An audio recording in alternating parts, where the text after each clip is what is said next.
ছোৱালী কিজনীয়ে এখন ঘৰ ধ্বংস কৰিলে। কোনে ধ্বংস কৰিলে? কোনে ধ্বংস কৰিলে?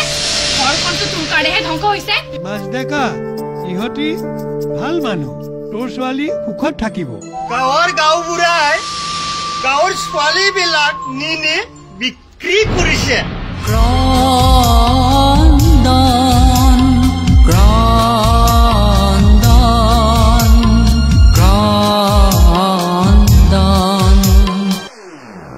धर्मत उनको सोने के बाद उनका काम शमल शमल आबिर बुलाय है पहरे करनी हजाय বসুন্ধৰা আৰু নাৰীও নাৰী একেবাৰে নিট এণ্ড ক্লিন নাৰী।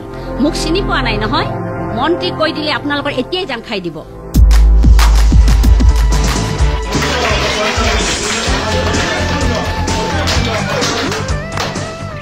সুন্দৰ অনুষ্ঠান চলিছে মন্ত্ৰী মহোদয়, পিছে আপুনি মোৰ লগত থানালৈ যাব লাগিব।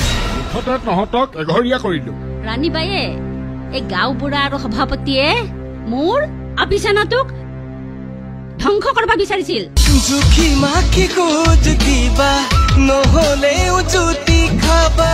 কিনো ভদ্দিম ককাই, গাঁওবুঢ়া হাতে এই আমাৰ বোৱাৰীটোৰ পৰিয়ালটোক এঘৰীয়া কৰি থলে।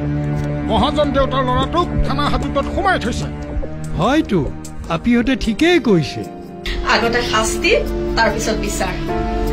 আপোনাৰ দৰে ন্যায়বান মানুহ থাকোতে আমাৰ দৰে পুলিচৰ কি দৰকাৰ? ভগৱান ক'ত আছে ৰাণী আইতা? আছে অ আছে, নহলেনো পৃথিৱীখন চলি আছে নে?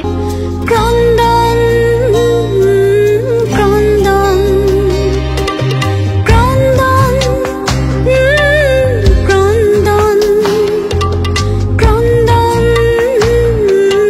ক্ৰন্দন। সকলো থানাত পাতিম। বল।